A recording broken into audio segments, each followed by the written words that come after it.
বিমলদা, ওই খাটটার কি হবে? ওই খাটটা এইটা বাবা অনেক শখ করে বানাইছিল শুবে বইলা, কিন্তু শুইতে আর পারল না, অসুখে পড়ল।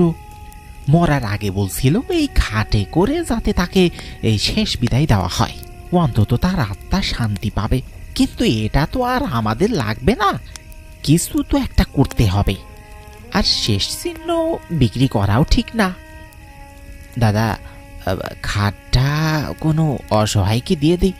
বাবা তো শোবার খাট বলেই বানিয়েছিল, খাটটা কোনো অসহায় নিয়ে গেলে কাজে লাগবে, অন্তত বাবার আত্মা তো শান্তি পাবে এতে। আইসে, একটা কাজ করলে কি হয়? রাজু তো বাবু, আপনি নিয়ে যান এই খাটটা।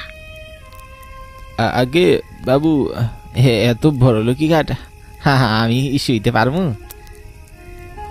হ্যাঁ, নিয়ে যান দাদা, আপনি তো কত কষ্ট করে চলেন।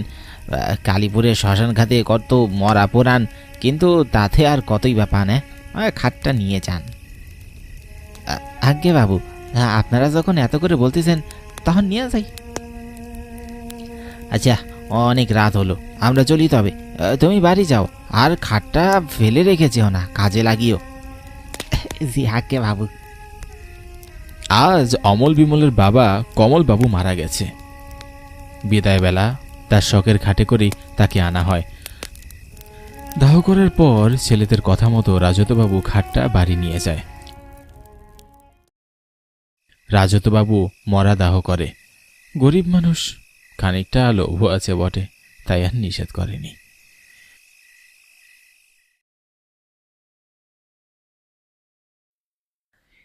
এক রাতে দুজনেই ঘুমাচ্ছিল, হঠাৎ করে গিন্নি চিৎকার করে উঠে,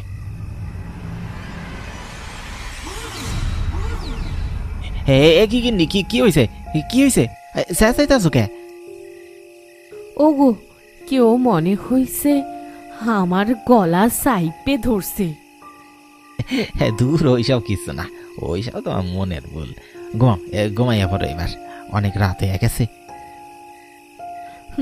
না না, মনের ভুল না, আমি স্পষ্ট টের পাইছি। আপনি রাত কইরা মরা ফুরাইয়ে ঘরে আহেন, কে জানি কে আবার সর্বনাশ করতে চায়। দূর গিন্নি, কি সব কও না, ঘুমাও তো। স্বামীর ধমকে রাজতের গিন্নি ভয়ে ঘুমিয়ে পড়ে। রাজতের চোখ লেগে আসে। হঠাৎ করে রাজত একটা গড়গড় আওয়াজ শুনতে পায়। রাজতের চোখ খুলে যায়। গিন্নি, হ্যাঁ গিন্নি, হুনতাস? ওঠো, তাড়াতাড়ি ওঠো। আরে, কি হইল আবার? কেমন একটা আওয়াজ হইতেছে না ঘরের মধ্যে? হায় রাম, হইতাছেটা কি? আমি তো আপনারা আগে কইছিলাম। কিন্তু শব্দটা কই থেকে আইতাছে? হোগো, খাটের নিচের থেকে মনে হইতাছে, দেখেন তো। রাজত আর তার গিন্নি খাটের নিচে তাকায়। তাদের দুজনের শির তারাবে ঠান্ডা স্রোত ভেয়ে যায়, চোখ বড় হয়ে যায়। খাটের নিচে একটা রক্তাক্ত কাটা মুন্ডু, খুব ভয়ঙ্কর চেহারা লোকটার। রক্তে এমন ভাবে মাখামাখি হয়ে আছে যে বোঝাই যাচ্ছে না এটাকে। রাজতের গিন্নি চিৎকার করে ওঠে, ও মা গো, এটা কি গো? গিন্নি, কি মুসিবত, এটা কইতে খাইলো? আপনারে কত কইছি মরা ফুরান বন্ধ করেন, বন্ধ করেন, শুনলেন না? এইটা ওই কোনো মরা হইব হয়তো। চুপ করো গিন্নি, এখন কি করবো এটা ভাবতে দাও। রাজত আর কিছু বলতে যাবে, কাটা মুন্ডুটা এসে রাজতের গাড়ির উপর বসে পড়ে। রাজত চিৎকার করে ওঠে, কেডা ভাই তুমি? আমি তোমার কি ক্ষতি করছি? আমারে ক্ষমা করে দাও, মাইরো না আমারে। এদিকে রাজতের গিন্নি দাঁড়িয়ে কাঁপতে থাকে। কাটা মুন্ডুটা রাজতের ঘাড়ের ওপর বসে হা হা করে হাসতে থাকে। রাজত চিৎকার করে ওঠে, গিন্নি, দাঁড়িয়ে পড়ছো কে? কিছু একটা করো, কিছু একটা করো। রাজতের গিন্নি কি করবে ভেবে পায় না। সে দৌড় দিয়ে হঠাৎ পাশের রুমে চলে যায়। তারপর একটা বোতল ঠেকুর কিছু একটা কাঁটা মুন্ডুটার গায়ে ছিটিয়ে দিতেই সেটা চিৎকার করতে করতে উধাও হয়ে যায়। রাজত হাফ ছেড়ে বাঁচে। এইসব কি কইতাছেন রজত বাবু? জানি না কি হইতাছে, কিন্তু তোমার কাছে ওইটা কিসের পানি? কি করলা আর চইলা গেল ভয়ে? হ্যাঁ, ওইটা গঙ্গা জল ছিল, আর ঠাকুরের কিছু মন্ত্র পড়া ছিল ওইটাতে। কিন্তু আমাগো তো কিছু একটা করতেই হইব। কাল সকালে আপনি সাধু বাবার কাছে যান, আর হ্যারে সব কিছু খুইলা কন। এমনি তো বিপদ আরো বাড়বো গো। তাই করতে হইব।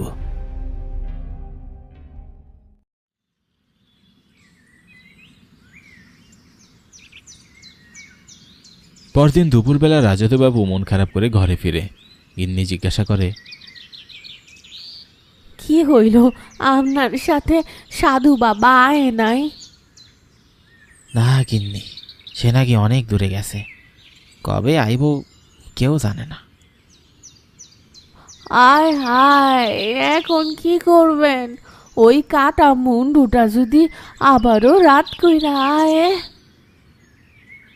কিচ্ছু হইব না, ভগবানের নাম করে শুইয়া পড়ো।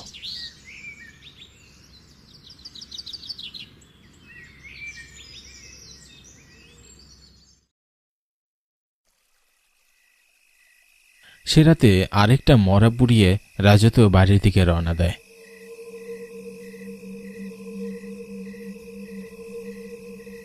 পথে তার মনে হলো কেউ যেন তাকে লুকিয়ে দেখছে। সে আশেপাশে তাকায়।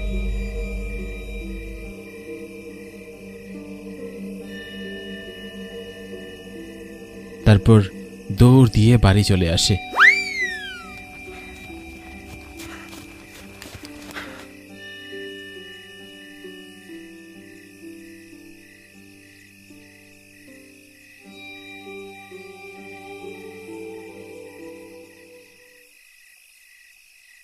সেদিন রাতে রাজত আর গিন্নি রাতের খাবার খেয়ে ঘুমিয়ে পড়ে। রাজত ঘুমিয়ে পড়লেও গিন্নি ভয়ে ঘুমাতে পারে না। তার কেবলই মনে হতে থাকে কেউ যেন তাদের দেখছে। ঘুমিয়ে পড়লে হয়তো তাদের মেরে ফেলবে। অনেকক্ষণ চিন্তাভাবনা করার পর তারা ঘুমিয়ে পড়ে। ঠিক তখনই কিছু অদ্ভুত আওয়াজ হয়। গিন্নি ভয়ে উঠে বসে, রাজতকে ডাকতে থাকে। এই এই উঠেন না, দেখেন কি যেন একটা শব্দ হইতাছে, আমার ভয় করতাছে। কিছু না গিন্নি, ঘুমাইয়া যাও তো। এত রাত কইরা কিছু আইব না। কাল হয়তো আমরা বলি কিছু দেখছি দুইজনেই। গিন্নি বার কয়েক ডেকে রাজতবাবুকে আর জাগাতে পারে না। গিন্নি এবার ভয়ে ভয়ে নামে। শব্দটা খাটের নিচ থেকেই আসছে। গিন্নি খাটের কাছে যায়।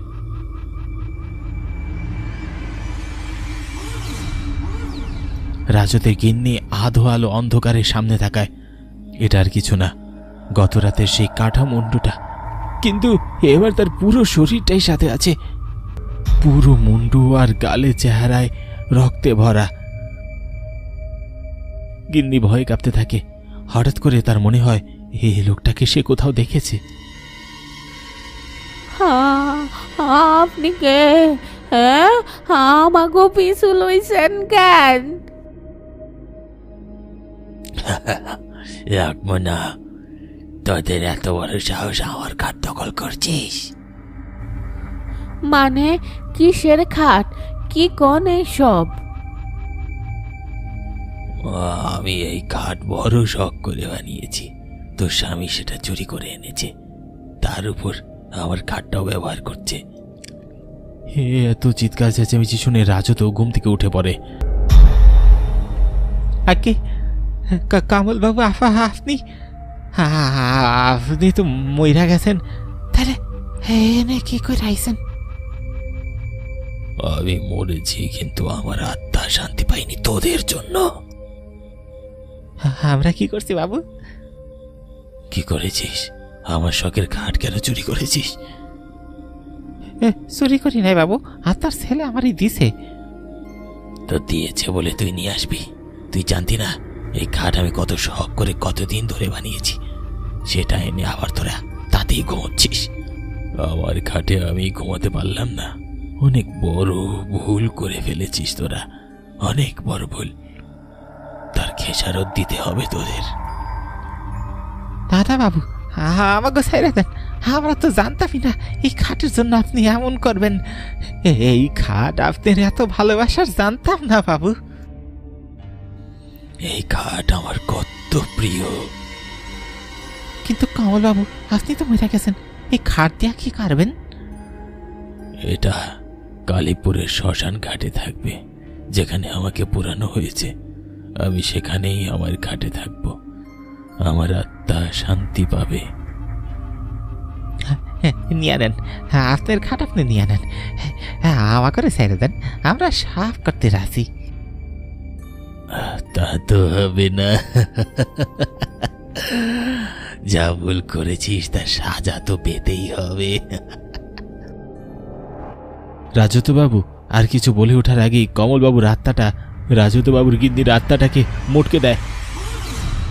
ঘাড় দিয়ে রক্ত পড়তে থাকে। কমলবাবুর আত্মা হাসতে হাসতে উধাও হয়ে যায়। রাজতবাবু কান্না করতে থাকে। কি সর্বনাশ হয়ে গেল গো প্রভু! কেন সে করতে গেলাম এই কাম? লোভে আমি সব হারালাম। রে গিন্দি কত কইরা কইছিল মরা পুরাণ বন্ধ করতে, উঠলাম তাকে। আজ তোমার জীবন দিতে হইল আমার লেগে। মাফ কইরা দাও গিন্নি, ও গিন্নি।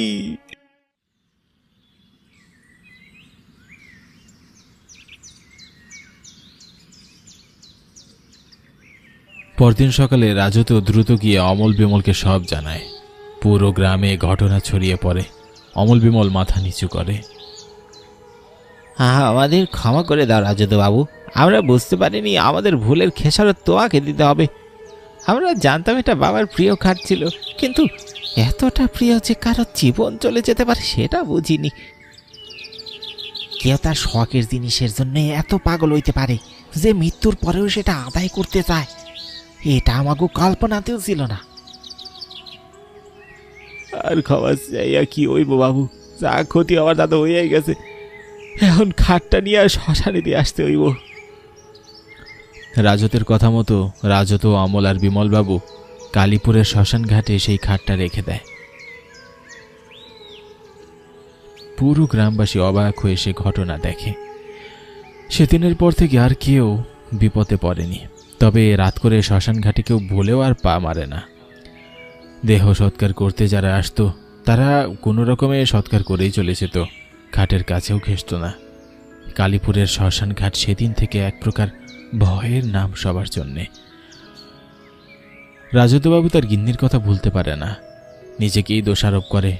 সেদিনের পর থেকে তাকে আর কালীপুরের শ্মশান ঘাটে দেখা যায় না। এমনকি পুরো কালীঘাটেই তাকে আর দেখা যায়নি। কে জানে সে কোথায় আছে। অনেকের ধারণা গিন্নির দুঃখে কোথাও হয়তো সে চলে গেছে, কারণ তার আর কেউই ছিল না এই ধরাধামে।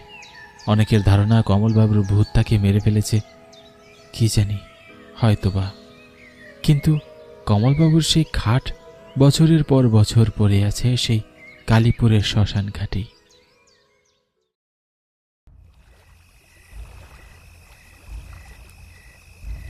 গভীর রাতে কল্যাণী আর শ্যামল একটা বস্তা ধরাধরি করে তালপুকুরে নিয়ে আসে। ওদের খুব ভীত দেখাচ্ছিল, মনে হচ্ছে কিছু একটা নিয়ে ওরা বেশ দুশ্চিন্তা করছে। ওরা এদিক ওদিক তাকিয়ে বস্তাটা পুকুরের পানিতে ফেলে দিল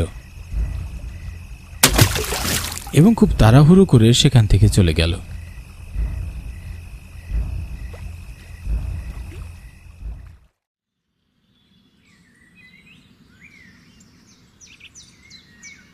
এই হলো শান্তিপুর গ্রাম। গ্রামের নামের মতোই এই গ্রামের মানুষের মনেও শান্তি বিরাজ করছে। গোলা ভরা ধান আর খেতে ভরা ফসল সবই তাদের ছিল, তাদের কোনো কিছুরই অভাব নেই।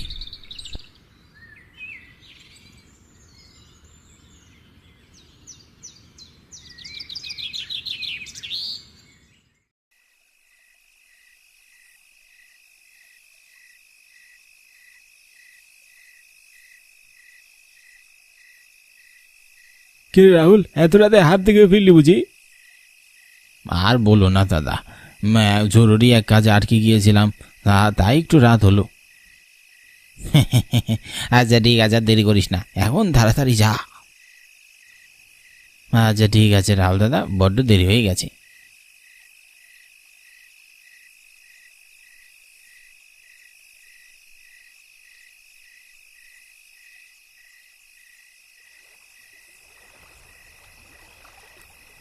চয়ন থেকে বিদায় নিয়ে রাহুল বাড়ির দিকে এগোচ্ছে। তালপুকুর পার আসতেই হঠাৎ রাহুলের মনে হলো পেছন থেকে তাকে কেউ টেনে ধরে রেখেছে। শত চেষ্টার পরেও রাহুল সামনে এগোতে পারছে না। ভয়ে সে পিছনে ঘুরে তাকিয়ে চমকে উঠল।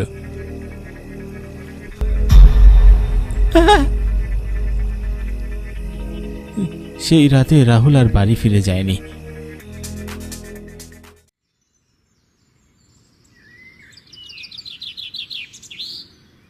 পরদিন ভোরবেলা এই ঘটনা পুরো গ্রামে ছড়িয়ে যায়। সকলে রাহুলকে খোঁজাখুঁজি করলেও আর তাকে খুঁজে পাওয়া যায়নি।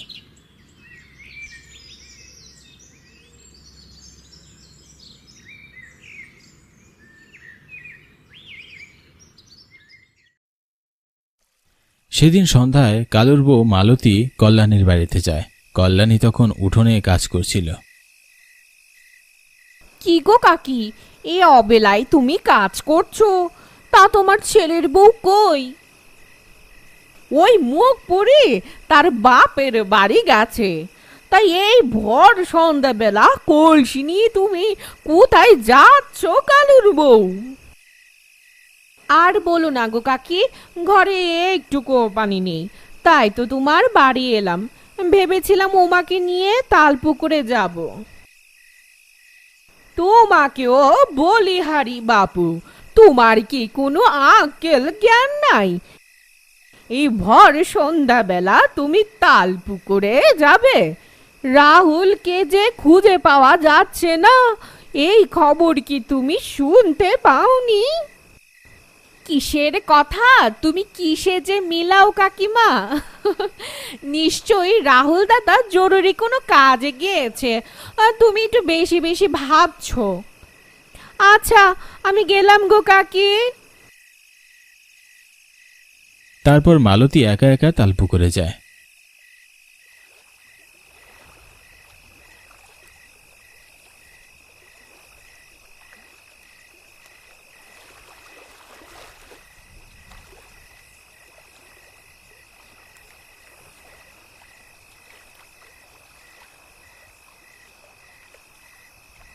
আশেপাশে তখন কেউ ছিল না। কলসিতে পানি ভরার জন্য সে কলসি ডোবালো, কিন্তু কি আশ্চর্য, পুকুর থেকে কলসি আর টেনে তুলতে পারছে না মালতী। মনে হচ্ছে পানির নিচ থেকে কেউ কলসিটা টেনে ধরে রেখেছে। সে কলসি ছেড়ে দিয়ে দৌড়ে পালানোর চেষ্টা করে, কিন্তু কিছু একটা দেখে এসে ভয়ে চিৎকার করে ওঠে। তারপর মালতীকে আর কোথাও খুঁজে পাওয়া যায়নি।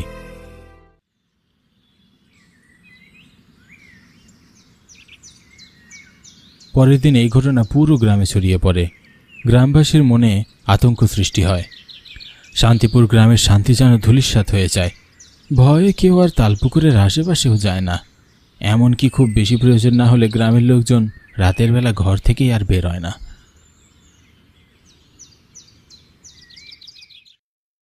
দেখতে দেখতে এমনি করে বেশ কয়েকটা দিন কেটে যায়।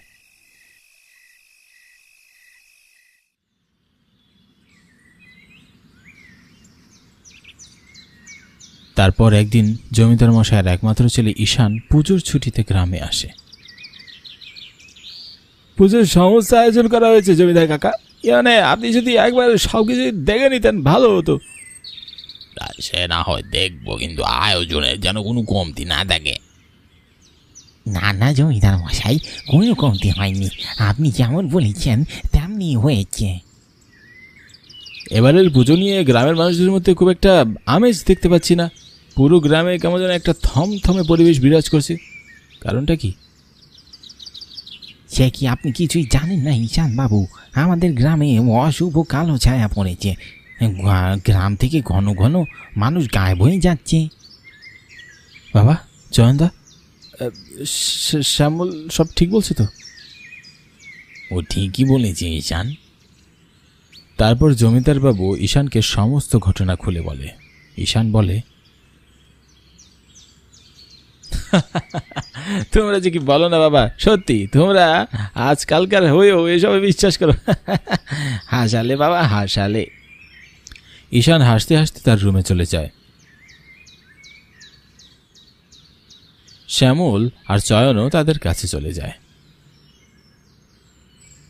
সারাদিন নানান কাজে গ্রামের মানুষদের সময় কেটে যায়। বিকেল গড়িয়ে সন্ধ্যা হতে না হতেই দরজায় খিল মেরে সকলে ঘরের ভেতরে ঢুকে যায়।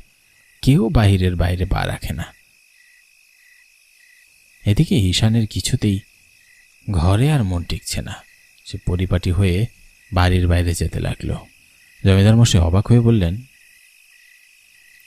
কি ব্যাপার ঈশান, এই ভর সন্ধ্যাবেলা কই যাচ্ছ বাবা? হরি কাকার চায়ের দোকান থেকে এক কাপ চা খেয়ে আসি বাবা। চা খেতে তোমাকে বাড়ির বাইরে যেতে হবে না, বাড়িতেই তোমাকে চা বানিয়ে দিতে বলছি। তাছাড়া সন্ধ্যার পর হরির চায়ের দোকান বন্ধ তো থাকে।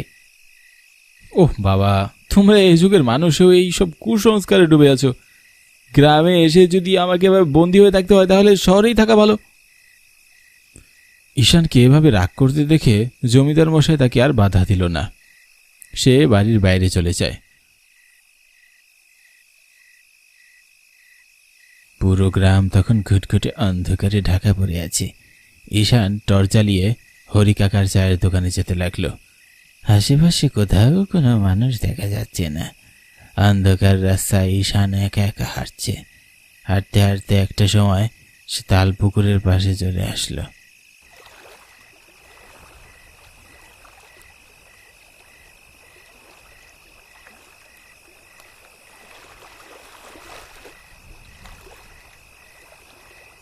ঈশান ভীষণ অবাক হয়ে যায়।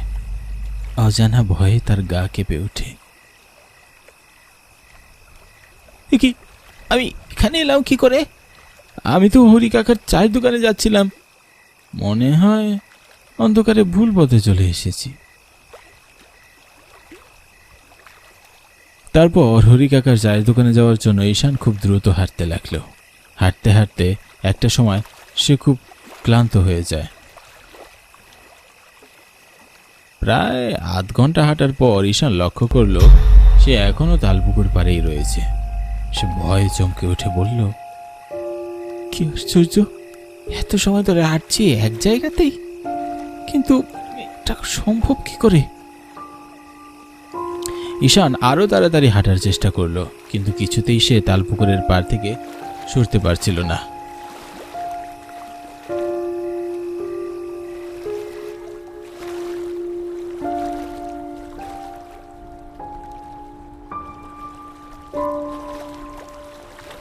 এবার তার মনে ভয় ঢুকতে শুরু করলো। সে কি করবে কিছুই বুঝে উঠতে পারছে না।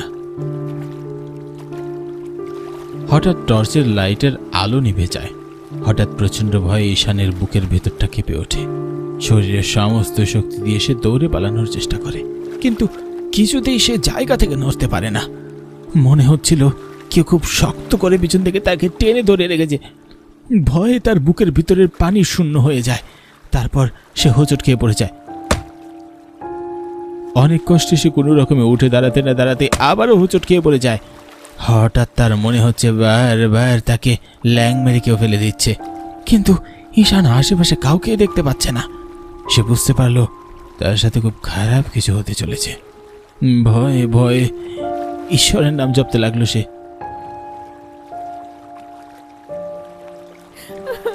হঠাৎ কারো কান্নার শব্দ ঈশানের কানে ভেসে আসলো।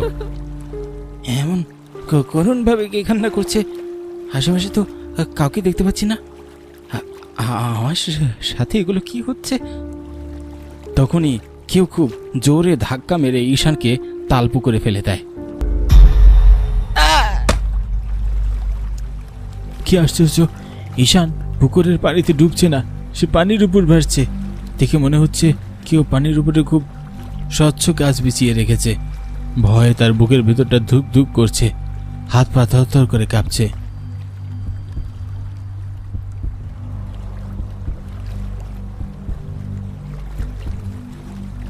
পানির উপর দিয়ে হেঁটে ঈশান পাড়ে উঠে আসে। আর ঠিক তখনই কেউ খুব শক্ত করে তার গলা চেপে ধরে। ঈশান কিছুতেই নিজেকে ছাড়িয়ে নিতে পারে না, গলা চেপে ধরে তাকে মাটি থেকে উপরে তুলে ফেলেছে। ঈশান হাওয়ায় ভাসতে লাগে।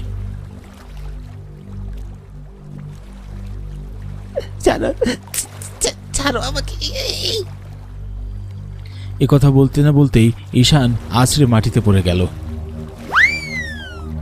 একটা দীর্ঘ শ্বাস ছেড়ে সে উঠে দাঁড়ালো।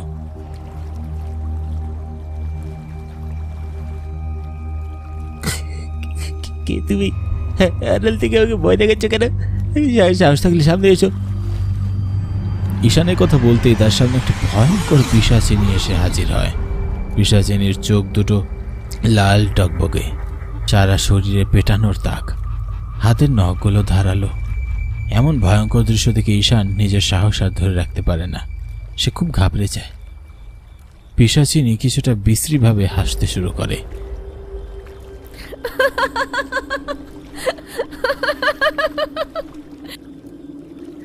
তার হাসির শব্দে পুরো গ্রাম কেঁপে ওঠে। ঈশান ভয়ে বলে, আমার সাথে এমন করছে কেন? আমি কি ক্ষতি করেছি? তুই কোনো ক্ষতি করিসনি, কিন্তু আমি যখন বাঁচার আকুতি করেছি তখন তোরা গ্রামের কেউ আমাকে সাহায্যও তো করিসনি। এইসব কি বলছো? আমি তোমার কথা কিছুই বুঝতে পারছি না। আমি উমা, জমিদারের দেহরক্ষী শ্যামলের সাথে গত বছর আমার বিয়ে হয়, কিন্তু বিয়ের পর থেকে যৌতুকের জন্য আমার শাশুড়ি আর আমার স্বামী আমার উপর অমানবিক নির্যাতন চালায়। একটা সময় আমি আমার দারিদ্র বাবার কাছ থেকে টাকা আনতে অস্বীকার করলে আমার স্বামী আর শাশুড়ি হাত পা বেঁধে আমাকে বেধড় পেটায়। আমি আত্মরা হয়ে পড়লে আমাকে বস্তায় ভরে ওই তাল পুকুরে এনে ফেলে দেয়। বাঁচার জন্য আমি অনেক আকুতি করেছি, চিৎকার করেছি, কিন্তু গ্রামের কেউ আমাকে সাহায্য করার জন্য এগিয়ে আসেনি। তারপর এই তাল পুকুরেই আমার প্রাণ নাশ হয়ে যায়। যেই গ্রামে আমি শান্তিতে থাকতে পারিনি, সেই গ্রামে আমি কাউকে শান্তিতে ঘুমাতে দিব না। এই শান্তিপুর গ্রামকে আমি শ্মশান বানিয়ে ছাড়ব। কালুর বউ মালতীকে আর রাহুলকে আমি এই তাল পুকুরে ডুবিয়ে মেরেছি। এখন তোর পালা, তোকে আমি তাল পুকুরে ডুবিয়ে মারব।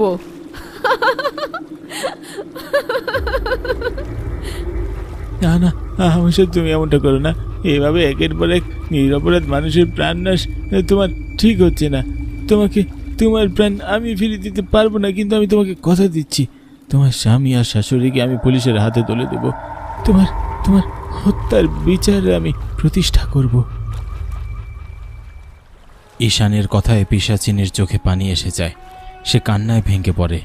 তার চোখ থেকে এক ফোঁটা জল মাটিতে পড়তেই সে হাওয়ায় মিলে যায়।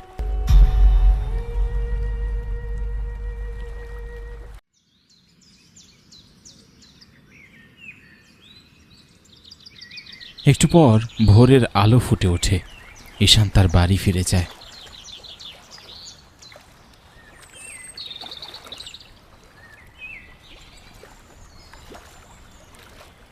এবং তার বাবাকে সমস্ত ঘটনা জানায়। সব শুনে জমিদার ভীষণ অবাক হয়।